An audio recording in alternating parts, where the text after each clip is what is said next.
Muli na namang binaha ang ilang lugar sa Mindanao. Wala pa mang tag-ulan. Sa Davao City, may mga natrap pa sa sabungang pinasok ng tubig, habang sa Maguindanao del Sur, may mga nagbangka sa baha. Nakatutok si Tina Panganiban Perez.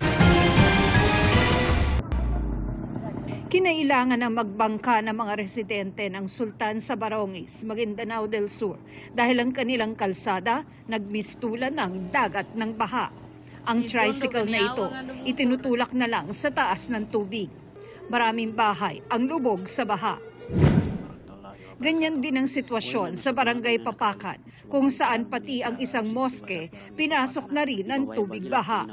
Sa tala ng PDRRMO Maguindanao del Sur, halos 3,000 pamilya mula sa 5 barangay ang apektado ng baha. Walang naiulat na nasaktan o lumikas dahil sa malakas na pag-ulang dulot ng trough ng low pressure area.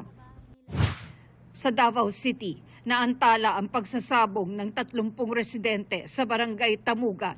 Binaha kasi ang sabungan nang umapaw ang katabing ilog. Matagumpay na nasagip ang mga natrap. Sa Alamada, Cotabato naman, sinusuong ng mga residente ang malakas na ragasan ng tubig sa ilog ng Barangay Giling. Ayon sa uploader, nagdesisyon umano ang pamilyang nasa video na magtayo ng maliit na kubo sa kabila ng ilog para makaiwas sa baha at malakas na ragasan ng tubig, lalo kung malakas ang ulan. Tina Panganiban Perez, nakatutok, 24 oras.